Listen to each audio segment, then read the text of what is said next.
कभी एक विचार करिएगा कि नरसिंह अवतार बैसाख के महीने में हुआ, कुर्मा अवतार बैसाख के महीने में हुआ, हयग्रीव अवतार बैसाख के महीने में हुआ, परशुराम अवतार बैसाख के महीने में हुआ, माता जानकी का अवतार बैसाख के महीने में हुआ। आखिर बैसाख के महीने में, माधव महीने में इतनी महत्वता क्यों?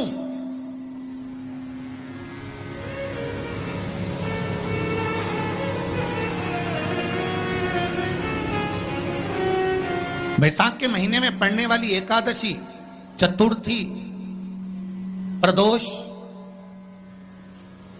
अमावस्या, पूर्णिमा, शिवरात्रि, ये सभी इतनी महत्वपूर्ण क्यों हो जाती है?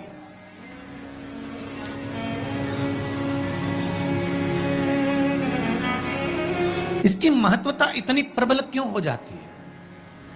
किस लिए?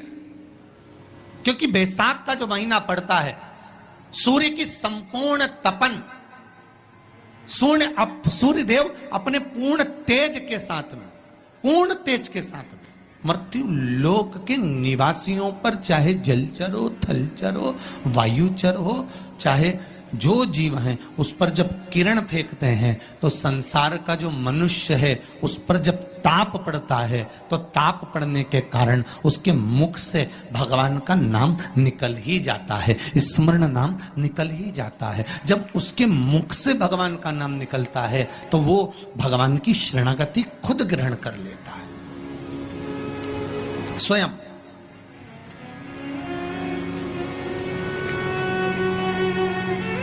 शरणागति ग्रहण कर लेना।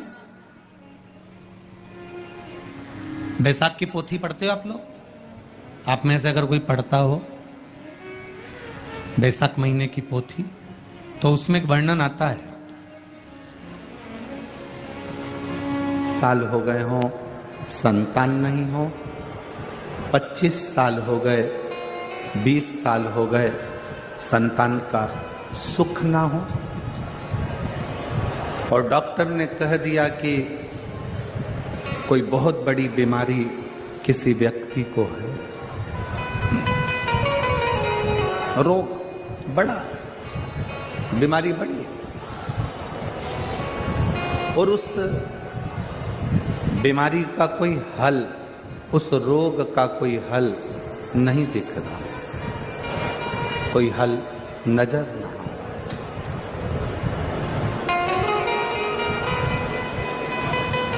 कोई हल दिख ना रहा। तो बैसाख महीने में शिव सप्त तीर्थ का एक अनुष्ठान अपने जीवन में जरूर करें। मट्टी के पात्र में जल भरना और मट्टी के पात्र में जल भरकर प्रतिदिन रोज 7 दिन का ये नियम होता है सप्ततीर्थ का। सप्ततीर्थ बस बैसाख के महीने में जब आप सप्ततीर्थ का अनुष्ठान करें, 1 घड़ा जल का रोज भरें प्रतिदिन, और 1 बेलपत्र, 1 शमी पत्र उस घड़े के नजदीक में कोई पात्र में अवश्य रखें। पात्र को, जो जल का घड़ा है, जल का पात्र है, उसको मट्टी के ही दीप से या कोई श्वेत वस्त्र जिसको मला गया हो, धोया गया हो, साफ हो, उस वस्त्र से ढक दें। एक दिन एक शिवालय में जाएं, शमी पत्र अशोक सुंदरी वाली जगह पर समर्पित करें। अशोक सुंदरी की जगह जानते हो ना आप लोग? अशोक सुंदरी की जगह पर शमी पत्र समर्पित करें। बेलपत्र जहां आप खड़े हैं उधर से डंडी का भाग आपकी ओर हो, और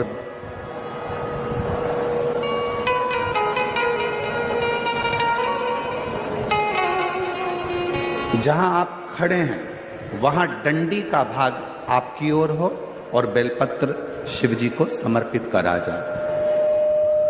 फिर जो मिट्टी के पात्र में जल है वो भगवान शंकर को अपनी कामना कर कर शिव जी को समर्पित कर दो। संतान के लिए कर रहे हो तो वहीं से जल को एक कटोरी में, एक पात्र में झेल लीजिए। उस जल का आधा भाग नंदी के पास बैठकर आप ग्रहण कर लो, आधा भाग अपने पति को देना प्रारंभ कर दो।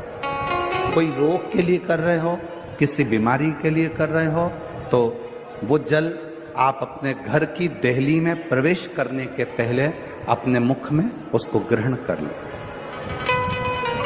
एक दिन में एक शिवालय, दूसरे दिन दूसरा शिवालय, तीसरे दिन तीसरा शिवालय। अगर अपने नगर में, अपने गांव में, अपने क्षेत्र में 7 शंकर के मंदिर नहीं हो, यदि अपने गांव में, अपने नगर में, अपने क्षेत्र में 7 शंकर के शिवालय नहीं हो तो मिट्टी का शिवलिंग बनाकर उस पे चढ़ाओ। पर रोज एक शिवालय अलग होना चाहिए। प्रतिदिन प्रदोष के दिन जब आप इस सप्त तीर्थ का विराम करेंगे उस समय पर जल, जब प्रदोष काल आए, प्रदोष काल का जब समय हो जल चढ़ाओ सुबेरे। और प्रदोष काल का जब समय हो उस जल का पान उस प्रदोष काल में कर लेना। प्रदोष को जो प्रदोष काल में उस जल को शंकर का पंचाक्षर मंत्र नमः शिवाय, षडाक्षर मंत्र ओम नमः शिवाय या श्री शिवाय नमस्तुभ्यम बोलकर प्रदोष काल में उस जल का पान कर लें। बाबा को प्रार्थना करें, शिव से विनय करें। ये नियम केवल बैसाख के महीने में होता है, इसको बाकी के महीने में नहीं किया जाता है। इसको बाकी के महीने में नहीं करते, केवल बैसाख। तो बैसाख महीने में शिव सप्त तीर्थ का एक अनुष्ठान अपने जीवन में जरूर करें। मिट्टी के पात्र में जल भरना और मिट्टी के पात्र में जल भरकर प्रतिदिन रोज 7 दिन का ये नियम होता है सप्त तीर्थ का। सप्त तीर्थ बस विराम जो है उसका प्रदोष के दिन होना चाहिए। और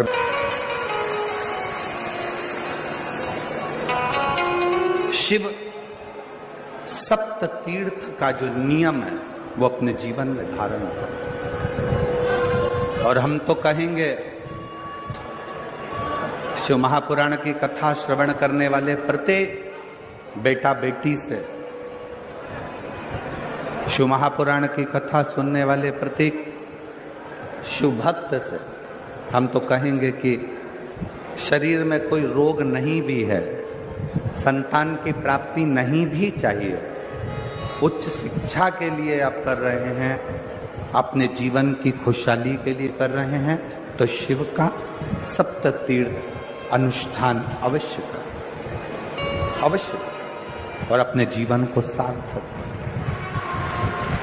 धन्य शिव को प्रकट करने के लिए या भगवान शंकर का वर प्राप्त करने के लिए या भगवान शंकर को प्राप्त करने के लिए, उनका आशीर्वाद लेने के लिए बहुत सारा आडंबर दिखावा शंकर को प्रिय नहीं।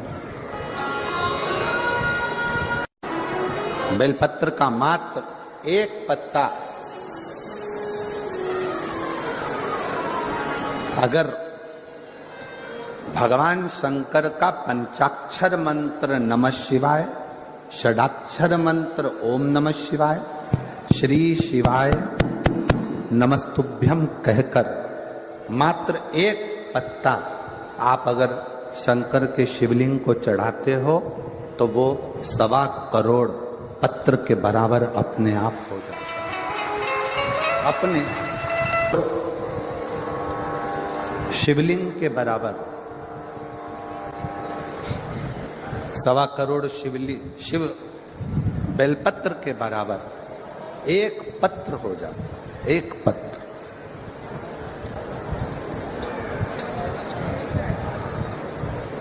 अब कोई तुमसे कह दे हमने संकल्प लिया है 1.25 लाख शंकर भगवान को शिवलिंग पर बेलपत्र चढ़ाऊंगा, ना, इतने बेलपत्र का संकल्प तब लेना जब तुमने इतने बेलपत्र के वृक्ष लगाए। बेलपत्र के पत्र के अंदर 33 कोटि देवताओं का वास होता है, 33 कोटि देवताओं। और जब आप और हम भगवान शंकर को एक बेलपत्र समर्पित करते हैं, जब आप और हम भगवान शंकर को एक बेलपत्र समर्पित करते हैं, तो यह मानकर चलना तुम एक देवता पर बेलपत्र नहीं चढ़ा रहे हो, 33 कोटि देवताओं की पूजन एक ही बेलपत्र से तुम पूर्ण कर रहे हो, पूर्ण कर।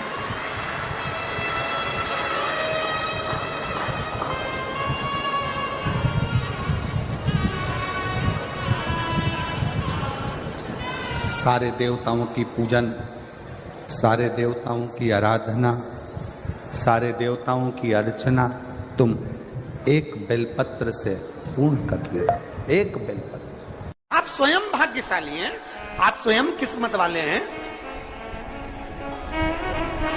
कोई कैसे कहते तुमको कि तुम अभागे हो? ना ना, हमारे बराबर भाग्य नहीं है किसी का।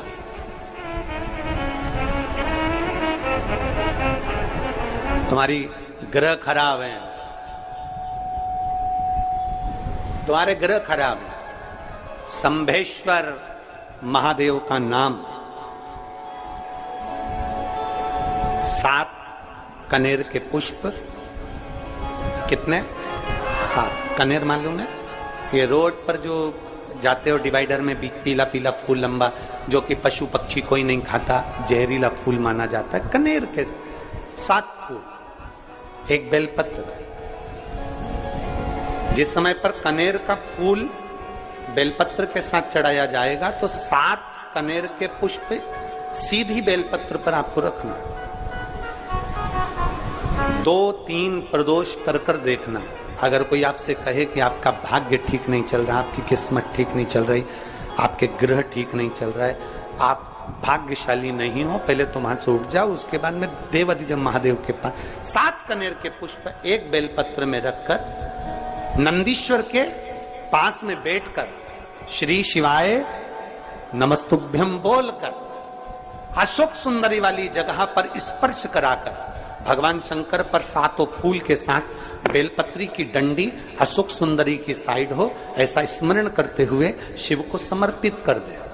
वही बेलपत्री 5 बार नमः शिवाय या पंचाक्षर मंत्र, षडाक्षर मंत्र या श्री शिवाय नमस्तुभ्यम बोलकर वही बेलपत्री 3 प्रदोष, 4 प्रदोष, 5 प्रदोष, 2 प्रदोष, जितने प्रदोष आप चढ़ा रहे हैं प्रदोष काल में, वो बेलपत्री लाकर अपने कक्ष में अपने पूजन वाले स्थान पर रखते जाओ। एक बेलपत्री एक प्रदोष पर लाओगे, अगला प्रदोष आएगा, कितना अंतर पड़ता है आपके भाग्य बदलने में, आपको खुद मालूम पड़ जाएगा कि आपकी किस्मत कैसे बदल गई। मेहनत आपको करना है, परिश्रम आपको करना है, लगन आपको लगाना है, और बेलपत्री और कनेर का पुष्प शिव को चढ़ाना। चालू करो प्रदोष प्रदोष चढ़ाना, चढ़ाओ शंकर का भजन। यहां नहीं चढ़ा सकते, अपने घर पर चढ़ाओ, अपने शिवालय में चढ़ाओ, अपने देवालय में चढ़ाओ, अपने नजदीक में जो शंकर मंदिर वहां चढ़ाओ, आराधना शिव की। कोई कह दे तुमसे कि ये ठीक नहीं, प्रथम आप ये जो कनेर के फूल चढ़ाओगे ना, इसमें श्रंभेश्वर महादेव का भाव होना चाहिए। श्रंभेश्वर महादेव, फिर से एक बार बोलो, कौन से महादेव? श्रंभेश्वर। और फिर एक निवेदन, मान लो कि डॉक्टर कह दे कि बच्चे की धड़कन नहीं आ रही है, श्वास नहीं आ रही है, या शरीर पूरा नहीं है गर्भस्थ बच्चे का, तो उस समय पर भी 7 पुष्प कोई से भी, 7 बेलपत्र, अशोक सुंदरी वाली जगह पर एक एक कर बेलपत्र, एक बेलपत्र एक पुष्प अशोक सुंदरी वाली, एक बेलपत्र एक पुष्प अशोक सुंदरी वाली जगह पर चढ़ा दीजिए और एक बेलपत्र उसमें से एक पुष्प लेकर अपने घर जाइए और 15 दिन के बाद वापिस उस बच्चे की सोनोग्राफी जांच डॉक्टर के कहने से कराइए। बाबा उस बच्चे की धड़कन, श्वास और शरीर पूरा देगा। श्रंभेश्वर महादेव में, श्रंभेश्वर महादेव का जब नाम लिया जाता है तो 33 कोटि देवी देवताओं का एक साथ नाम उच्चारण हो जाता है। 33 कोटि देवताओं। श्रंभेश्वर, बोल श्रंभेश्वर महादेव की जय। श्रंभेश्वर भगवान का स्मरण किया है। प्रदोष के दिन यदि पीला जो कनेर का जो फूल होता है, पीला भी होता है और एक श्वेत भी होता है, 2 कनेर होते हैं। दोनों में से कोई भी कनेर आज भी अगर प्रदोष के दिन बाबा की कहीं कावड़ लेकर जा रहे हो या बाबा को कावड़ चढ़ा रहे हो या 2 लोटा जल अपने नजदीक में चला रहे हो तो कनेर का पुष्प आज भी चढ़ाया जाता है शिव जी को। क्यों चढ़ाते हैं? उसका कारण ये होता है कि हमारे पूर्व का जो जन्म है उसमें हमसे बहुत गलतियां हुई होगी। बाबा, हो सकता है उसके कारण बस हमको आज दुख देखना पड़ रहा है, आज तकलीफ भोगना पड़ रही है, आज बीमारी, आज रोग हो जाता है। तो उस रोग से मुक्ति दिल से जो मांगो, हमारे पूर्व का कोई कर्म होगा तो बाबा उसको समाप्त करे, हमारे पूर्व का किया हुआ बेकार कर्म समाप्त करे और हमको अच्छा करे, हमारे मन के मनोरथ पूर्ण करे, ऐसी कृपा करे बाबा। शिव के मंदिर में कभी मौका लग जाए, आपके घर में हो कनेर, आपके आसपास में कहीं लगा हो तो वहां से लेकर शिव का श्रृंगार, शंकर का श्रृंगार भी कनेर से कर सकते, शंकर का बच्चा हो, बूढ़ा हो, जवान हो, वृद्ध हो, बीमार हो, दुखी हो,